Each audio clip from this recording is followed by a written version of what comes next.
Salut, j'espère que vous allez bien mes scorpions. On se retrouve là pour les guidances du mois de juillet 2026. Allez, on y va. J'ai besoin que tu t'arrêtes juste une seconde.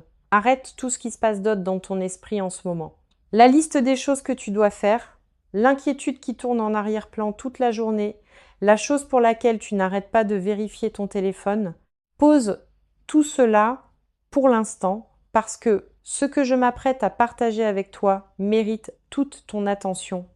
Non pas parce que je vais dire quelque chose que personne n'a jamais dit auparavant, mais parce que la combinaison précise de ce que je m'apprête à dire et du moment précis de ta vie où tu l'entends va créer quelque chose de réel, quelque chose qui bouge en toi, puis qui bouge dans ta vie d'une manière qui va te surprendre.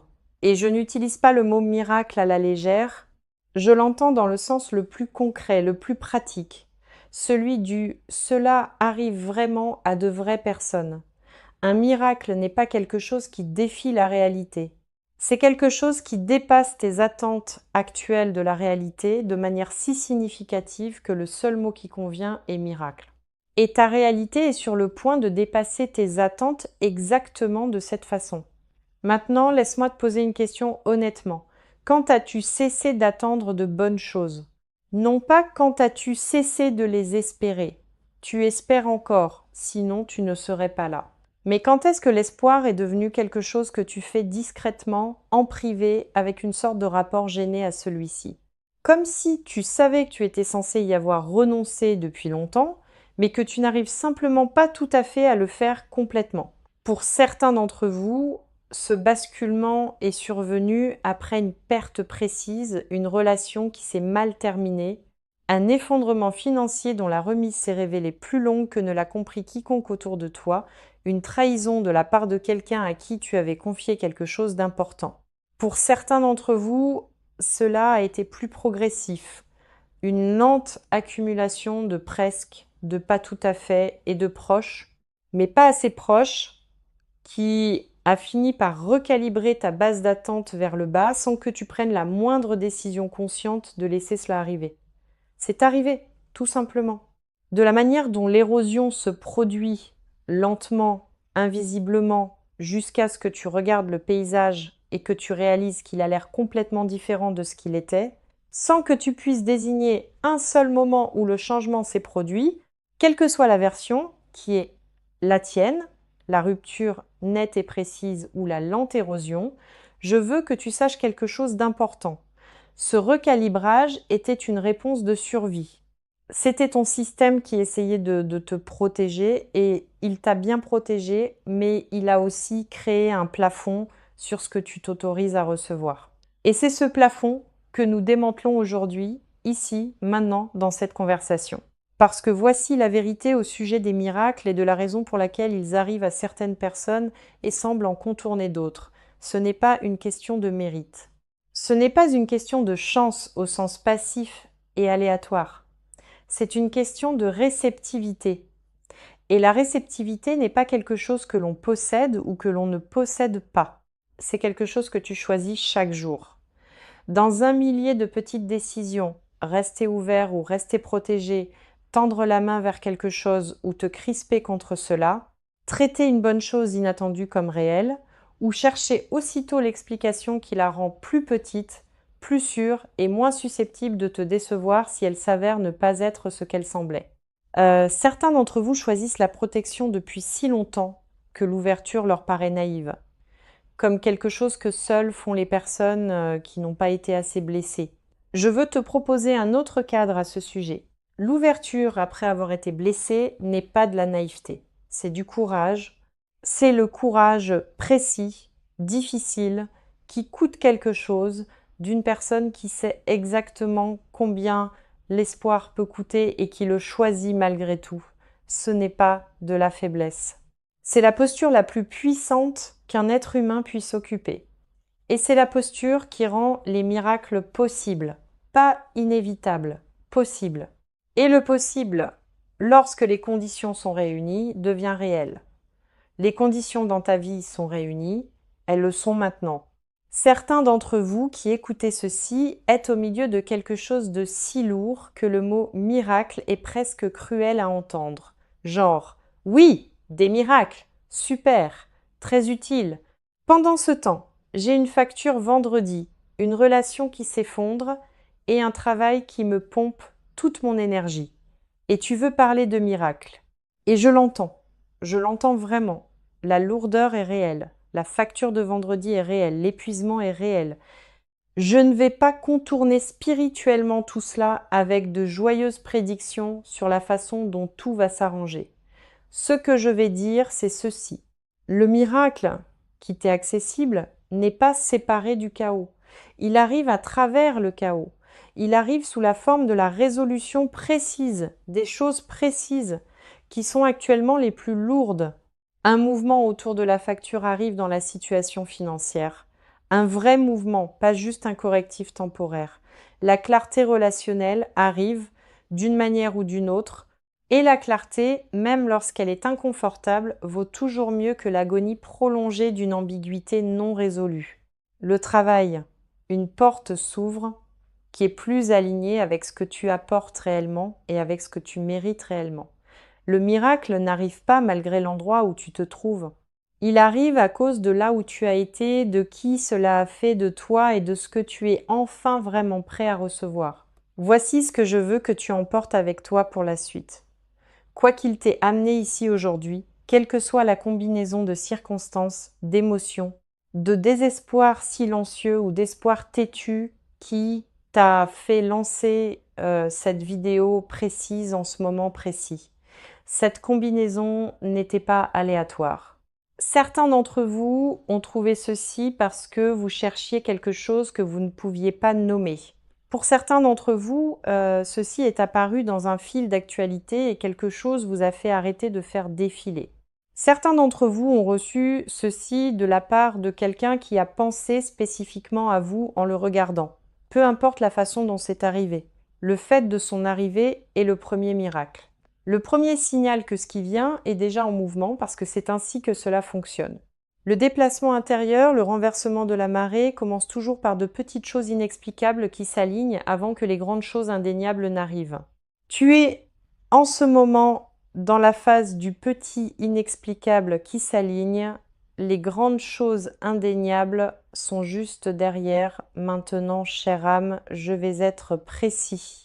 Ce dont tu as besoin en ce moment, c'est de quelqu'un qui décrive vraiment en termes concrets ce qui se dirige vers toi, afin que, lorsque cela arrivera, tu le reconnaisses immédiatement au lieu de le remettre en doute jusqu'à le réduire à quelque chose de plus petit qu'il ne l'est. Alors laisse-moi faire cela, laisse-moi décrire les miracles.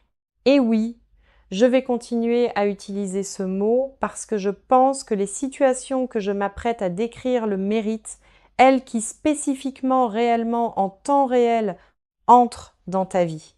Le miracle financier d'abord, parce que pour beaucoup d'entre vous, c'est le domaine le plus urgent et le plus douloureux. Et tourner autour au profit de quelque chose qui sonne plus spirituel serait vous rendre un mauvais service. Il y a un mouvement en train de se produire là maintenant dans la dimension financière de ta vie que tu ne peux pas encore voir pleinement parce qu'il se produit dans des conversations, des décisions et des circonstances qui existent en dehors de ton champ de vision direct. Quelqu'un pense à toi dans un contexte professionnel. Une décision est en train d'être prise avec ton nom rattaché à elle. Une opportunité est en train d'être formulée qui va t'être apportée plutôt que d'exiger que tu ailles la chercher. Et parallèlement à ce mouvement extérieur, il y a un déplacement intérieur qui se produit dans ta relation avec ta propre valeur financière. Une clarté grandissante sur ce que tu apportes réellement et sur ce que cela vaut réellement. Cela va bientôt s'exprimer dans une conversation où tu demanderas ce que tu mérites plutôt que ce que tu penses qu'on te donnera. Cette conversation va mieux se passer que tu ne t'y attends. Le chiffre que tu demanderas sera accueilli autrement que la peur ne te le dit, et le résultat de cette conversation sera le début d'une réalité financière fondamentalement différente de celle dans laquelle tu as vécu. Pas légèrement améliorée, fondamentalement différente. Voilà le miracle financier. Il a un mécanisme humain. une conversation, une décision, une opportunité. Mais son timing, la manière précise dont il arrive dans ta vie précise en ce moment précis n'est rien de moins que miraculeux. Certains d'entre vous attendent une somme précise, un montant précis qui changerait tout, qui solderait la chose qui vous étouffe, qui créerait le coussin qui vous laisserait respirer, qui financerait la chose que vous essayez de construire sans ressources suffisantes. Je ne vais pas te donner un calendrier exact. Ce que je vais te dire, c'est que le chemin vers cette somme précise est en ce moment plus court qu'il ne l'a jamais été auparavant. La distance entre l'endroit où tu es et celui où tu as besoin d'être financièrement s'est réduite grâce à un travail que tu accomplis et qui n'a pas encore produit de résultats visibles. Les résultats visibles arrivent, l'accumulation invisible est sur le point de percer la surface, et quand elle le fera, sa vitesse te paraîtra miraculeuse. Même si c'est le résultat parfaitement logique de tout ce que tu as fait, reste en mouvement, continue de construire. Le miracle financier n'arrive pas à une personne assise sans bouger. Il arrive à toi en mouvement, continue d'avancer. Le miracle relationnel. Et je veux aborder celui-ci avec soin, parce que les miracles relationnels sont compliqués d'une manière que ne le sont pas les miracles financiers. Ils impliquent d'autres personnes avec leur propre timing, leur propre peur et leur propre cheminement intérieur vers ce même endroit que tu essayes d'atteindre. Le miracle relationnel qui vient pour toi est l'une de deux choses, et tu sais probablement déjà laquelle s'applique à ta situation. Soit c'est l'arrivée d'une personne, quelqu'un qui n'existe pas encore dans ta vie ordinaire ou qui en existe à la périphérie et qui va entrer dans ton monde en cette saison et te faire comprendre de manière totalement expérientielle ce que cela fait d'être aimé sans avoir à le mériter, sans avoir à te donner en spectacle, sans avoir à gérer les émotions de quelqu'un d'autre aux dépens des tiennes. Quelqu'un qui te choisit spécifiquement et qui démontre ce choix de manière constante sans que tu aies à le demander. Cette personne arrive à travers une circonstance ordinaire qui ne s'annonce pas comme l'entrée de la relation la plus importante de ta vie. Cela ne s'annonce jamais de cette façon. Cela arrive simplement et ensuite tu réalises ce qui s'est passé. Soit le miracle relationnel est un déplacement dans quelque chose déjà présent, une conversation qui se prépare depuis longtemps et qui a enfin lieu, quelque chose de non résolu entre toi et une personne précise qui trouve enfin sa résolution, pas nécessairement de la façon dont tu l'espérais, mais d'une façon qui te donne de la clarté.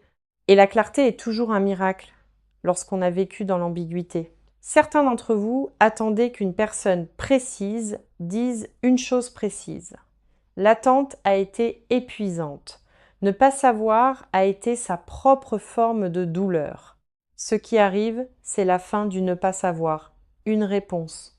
Et cette réponse, même si elle t'oblige à traverser quelque chose de difficile en même temps que le soulagement de l'avoir enfin, va te libérer d'une façon dont l'attente n'a jamais été capable. La liberté de sortir de l'incertitude est un miracle. Ne la sous-estime pas quand elle arrive.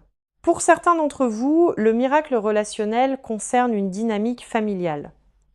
Quelque chose qui est brisé, tendu ou lourd dans ta famille depuis longtemps trouve un chemin vers la guérison. Pas nécessairement une réconciliation dramatique de film, plutôt un adoucissement, un moment où quelqu'un dit quelque chose qu'il aurait dû dire il y a longtemps, ou bien où tu dis enfin quelque chose que tu portes depuis trop longtemps, et le fait de le dire change l'atmosphère entre vous d'une manière qui te fait réaliser que le poids que vous portiez tous les deux n'était jamais nécessaire, qu'il aurait pu être posé plus tôt si l'un de vous avait été assez courageux. Le courage arrive. Quelqu'un dans ta famille devient prêt pour une conversation à laquelle il n'était pas prêt auparavant. Et cette conversation va enclencher un processus de guérison qui va ajouter à ton quotidien un type particulier de paix qui te manquait depuis plus longtemps qu'il n'aurait dû. Le miracle professionnel. Et je veux aborder celui-ci spécifiquement pour les gens qui se sentent professionnellement invisibles, qui accomplissent un travail réellement bon dans un contexte qui ne l'a pas pleinement vu, ne l'a pas rémunéré de manière appropriée, ne lui a pas donné l'espace pour devenir ce dont il est capable, l'invisibilité prend fin. Non pas parce que tu te mets soudain à mieux performer, tu performes déjà à un niveau que le contexte actuel ne peut pas contenir. Mais parce que les bons yeux sont sur le point de se poser sur ce que tu as fait, parce qu'une personne ayant la capacité précise d'ouvrir une porte précise est sur le point de prendre conscience de ton travail et d'y répondre d'une manière qui crée une opportunité qui n'existait pas pour toi. Hier. Voilà le miracle professionnel. Pas un bouleversement dramatique qui se produit du jour au lendemain, mais une seule connexion ou une seule reconnaissance qui crée une cascade d'opportunités, chacune s'ouvrant à cause de la précédente, jusqu'à ce que la trajectoire de ta vie professionnelle soit si clairement élevée que l'ancienne trajectoire ait l'air d'avoir appartenu à quelqu'un d'autre et d'une certaine manière, c'était le cas. La version professionnellement invisible de toi est quelqu'un d'autre. La version qui émerge est celle qui attendait exactement ce moment pour devenir pleinement visible. Pour ceux d'entre vous qui construisent quelque chose de manière indépendante, une entreprise, une pratique créative, une plateforme, un service Le Miracle qui vient et le point de bascule, le moment où ta chose passe de prometteuse à indéniable, où l'élan que tu bâtis soigneusement atteint un seuil qui commence à s'entretenir de lui-même, plutôt que d'exiger un effort manuel constant de ta part, où les résultats commencent à arriver plus vite qu'auparavant et où la nature cumulative de tout ce que tu as construit devient visible, non seulement pour toi, mais pour le monde autour de toi. Certains d'entre vous sont plus proches de ce point de bascule qu'ils ne le réalisent. Un seul moment viral, un seul témoignage puissant, une seule personne dotée d'une large audience qui découvre ce que tu fais et le partage, n'importe laquelle de ces choses pourrait être le catalyseur. Et les catalyseurs ne s'annoncent pas. Ils arrivent simplement au milieu d'un mardi et changent la pente de la trajectoire de manière permanente. Le miracle de santé, et je l'inclus parce que pour certains d'entre vous, c'est le domaine le plus personnel et le plus urgent. La clarté arrive autour d'une situation de santé qui génère de l'anxiété. Une nouvelle meilleure que ce que la peur prédisait, un chemin qui s'ouvre sur quelque chose que tu essayes de régler et qui semblait bloqué. Ton corps est remarquable dans sa capacité à changer lorsque les conditions changent, lorsque le stress qui a supprimé son fonctionnement naturel commence à se lever, lorsque le bon soutien arrive. Lorsque la bonne information te parvient au bon moment, certains d'entre vous vont recevoir en cette saison une nouvelle médicale ou de santé qui vous fera expirer d'une façon dont vous n'aviez pas été capable depuis un moment. L'expiration arrive, laisse-la venir. Ce que je vais dire maintenant est plus important que tout ce que j'ai dit jusqu'ici parce que les miracles qui arrivent sont réels, les déplacements sont réels. Les changements qui se dirigent vers chacun d'entre vous sont réels. Mais qu'ils atteignent ou non leur plein potentiel, qu'ils deviennent ou non les versions pleines, transformatrices et permanentes d'eux-mêmes, plutôt que des arrivées partielles que l'on ramène à quelque chose de plus petit, cela dépend de ce que tu fais une fois qu'ils commencent à se manifester. Alors, je veux parler de la manière de rester dans ce que j'appellerais la fréquence des miracles. Cet état intérieur précis qui non seulement permet aux miracles d'arriver, mais garde le canal ouvert pour d'autres une fois les premiers apparus. La première chose, et je veux la dire aussi directement que possible parce que c'est peut être l'instruction pratique la plus importante de toute cette vidéo, arrête de répéter le pire scénario. Je sais pourquoi tu le fais. Tu répètes le pire scénario parce que le vivre dans ton imagination donne l'impression de réduire le choc s'il se produit vraiment. Comme si prêt, ressentir la mauvaise chose te donnait une longueur d'avance pour la digérer. Mais ce qui se passe réellement lorsque tu répètes le pire scénario, c'est que tu ressens la douleur de quelque chose de mauvais qui arrive sans aucune de la réalité de ce qui arrive effectivement. Tu ressens la perte sans avoir rien perdu. Tu ressens la déception sans avoir été déçu. Tu vis dans un état émotionnel négatif, entièrement généré par ta propre imagination qui travaille contre toi.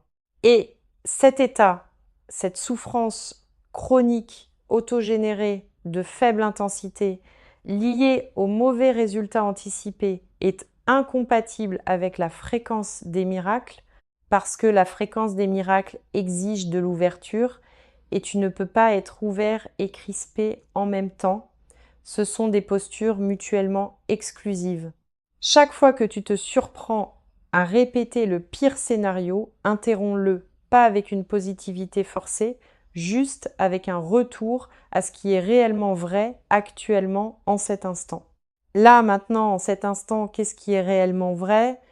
En général, la réponse est quelque chose de gérable. En général, la réponse n'est pas le pire scénario. Reviens à ce qui est réellement vrai et laisse partir la répétition. La deuxième chose, et celle-ci s'adresse spécifiquement à ceux d'entre vous qui ont un schéma de sabotage des bonnes choses lorsqu'elles arrivent. Connais ton schéma et nomme-le avant que le miracle n'arrive. Ainsi, tu pourras l'interrompre en temps réel lorsqu'il s'active, parce qu'il va s'activer. L'arrivée de quelque chose de réellement bon après une longue période de réellement difficile déclenche presque toujours une réponse d'autoprotection qui prend une forme différente chez chacun. Chez certains d'entre vous, cela ressemble à trouver soudain des raisons pour lesquelles la bonne chose n'est pas tout à fait bien. L'opportunité a un défaut. La personne a un signal d'alarme. L'offre a des conditions qui la rendent moins que ce qu'elle semblait. Chez certains d'entre vous, cela ressemble à partager aussitôt la nouvelle avec la seule personne de ta vie qui introduira le doute. Non pas parce que tu le veux, mais parce qu'une partie de toi se sent plus en sécurité si quelqu'un d'autre a revu tes attentes à la baisse avant que tu ne le fasses toi-même. Chez certains d'entre vous, cela ressemble à passer aussitôt au désir suivant avant d'avoir pleinement reçu ce qui vient d'arriver. Le miracle se pose et au lieu de l'habiter, tu es déjà concentré sur la prochaine chose qui n'est pas encore arrivée. Sache quelle version est la tienne. Nomme-la et lorsque tu la sens s'activer parce que tu la sentiras s'activer, probablement très bientôt interromps-la consciemment. Dis-toi à voix haute si tu en as besoin, c'est mon schéma et c'est pas le moment de le laisser tourner, c'est le moment de recevoir pleinement et ensuite reçois pleinement. La troisième chose concerne la gratitude. Et je veux dire quelque chose au sujet de la gratitude qui va au-delà de sa version standard, parce que je pense que la version standard soit reconnaissant pour ce que tu as, compte tes bénédictions, concentre-toi sur le positif et vrai, mais incomplète. La gratitude dont je parle est plus précise que cela. C'est la gratitude qui est dirigée non seulement vers ce qui est déjà présent, mais vers ce qui est en cours. Le genre qui dit « merci pour ce qui est en chemin » avant même que cela n'arrive. Non pas parce que tu essaies de manifester quoi que ce soit par la force de la pensée positive, mais parce que l'état de reconnaissance authentique pour ce qui est en cours crée une ouverture intérieure précise, qui est neurologiquement, fonctionnellement incompatible avec l'anxiété. Tu ne peux pas être authentiquement reconnaissant et authentiquement anxieux en même temps. Ils occupent le même espace neuronal et l'un déplace toujours l'autre. Alors quand l'anxiété celle de savoir si le miracle est réel, s'il arrive vraiment, si tu te prépares à une nouvelle déception commence à monter, va chercher une gratitude précise et authentique pour ce qui est en cours. Le déplacement financier en cours, le miracle relationnel en cours, l'ouverture professionnelle en cours, la clarté de santé en cours. Remercie ces choses de venir avant qu'elles n'arrivent, non pas comme un rituel magique, mais comme un état d'ouverture authentique, ancré, choisi, et regarde ce que cela fait à l'anxiété. Regarde-la perdre son emprise. Regarde l'espace qui s'ouvre. Cet espace, c'est là que les miracles se posent. La quatrième chose que je veux dire concerne les gens autour de toi durant cette saison. Et je veux le dire clairement parce que je pense que cela compte énormément. Sois sélectif sur les personnes avec qui tu partages tes miracles dans leur premier stade. Non pas parce que tu devrais être secret, ni parce que le doute des autres a un pouvoir littéral sur tes circonstances, mais parce que les premiers stades de tout miracle, de tout déplacement positif significatif, sont fragiles d'une manière particulière. Non pas parce qu'ils ne sont pas réels, mais parce qu'ils n'ont pas encore produit assez de preuves pour être immunisés contre le doute. Et lorsque tu partages quelque chose à son stade précoce et fragile avec une personne qui a son propre rapport non résolu à l'espoir, quelqu'un qui a été assez blessé pour que les bonnes nouvelles des autres activent, et inconsciemment son propre chagrin, le doute de cette personne peut se frayer un chemin dans ton propre état intérieur et ajouter des parasites à un signal qui était clair un instant plus tôt. Il ne s'agit pas de te protéger des mauvaises personnes. La plupart des gens qui pourraient ajouter du doute à ton miracle sont des gens qui t'aiment sincèrement. Ce ne sont simplement pas les bonnes personnes pour les premiers stades. Donne à ton miracle le temps de développer des racines avant de l'exposer aux intempéries. Laisse-le devenir solide dans ta propre expérience d'abord. Les gens qui célébreront pleinement, sans complications, seront toujours là quand ce sera pleinement réel. Partage-le avec eux à ce moment-là. Et la dernière chose, celle que je veux te laisser alors que nous clôturons cette conversation, concerne ce qui se passe le lendemain matin de l'arrivée du miracle. Parce que je pense que le lendemain matin est sous-représenté dans toutes les conversations sur le changement de vie positif. Le miracle arrive, le déplacement se produit, la nouvelle financière arrive, la relation se clarifie, la porte professionnelle s'ouvre, la nouvelle de santé rassure et tu le ressens pleinement, la joie, le soulagement, ce sentiment de c'est réel et j'y suis que tu attendais. Et puis tu vas dormir. Et le lendemain matin, tu te réveilles et pendant quelques secondes, dans cet espace à moitié endormi avant que la conscience n'arrive pleinement, tout semble normal. Et puis tu te souviens et cela te frappe à nouveau. La bonne chose est arrivée. Le miracle est réel. C'est ta vie maintenant. Et cette seconde vague, la vague du lendemain matin, cette confirmation que c'est toujours vrai à la lumière du jour, c'est l'une des expériences les plus discrètement extraordinaires accessibles à un être humain. Le miracle qui se confirme lui-même dans la lumière ordinaire du matin, la bonne nouvelle qui a survécu à la nuit et qui est exactement aussi réelle et aussi bonne dans la froide réalité pratique d'un nouveau jour qu'elle l'était dans la chaleur de l'instant où elle est arrivée, cette confirmation vient pour toi. La vague du lendemain matin est en chemin. Et quand elle te trouvera, quand tu te réveilleras, te souviendras et que ce sera toujours réel, je veux que tu t'autorises pleinement à le ressentir complètement, à ne pas passer aussitôt à ce qui doit arriver ensuite, à ne pas commencer à planifier, gérer et exécuter avant d'avoir habité le miracle ne serait-ce qu'un seul matin entier. Laisse simplement ce matin être ce qu'il est. Une preuve, une confirmation, l'univers qui tient parole, le miracle qui est arrivé, ta vie qui a changé, toi, la personne précise qui a lancé cette vidéo, qui est arrivée de l'autre côté de la saison difficile, quelle qu'elle ait été, et qui mérite complètement, sans question, sans condition, chaque belle chose que l'autre côté se révèle contenir. Ne sois pas surpris, mais sois quand même émerveillé, parce que tu as tous les droits de l'être. Si quelque chose a bougé en toi durant ceci, si quelque chose s'est déplacé même légèrement dans la façon dont tu tiens ce qui est possible pour ta vie, écris « Je suis prête pour mon miracle » dans les commentaires, maintenant, pas comme un souhait, comme une déclaration. Parce qu'il y a une différence entre souhaiter quelque chose et se déclarer prêt à le recevoir. Et cette différence change tout. Et dis-moi, quel est le miracle que tu appelles à toi en ce moment? Dis-le précisément.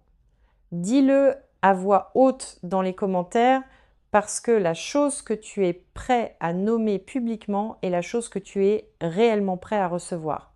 Et quelqu'un d'autre en train d'écouter ceci en ce moment a besoin de lire ton miracle précis pour croire au sien. Ton commentaire compte plus que tu ne le sais.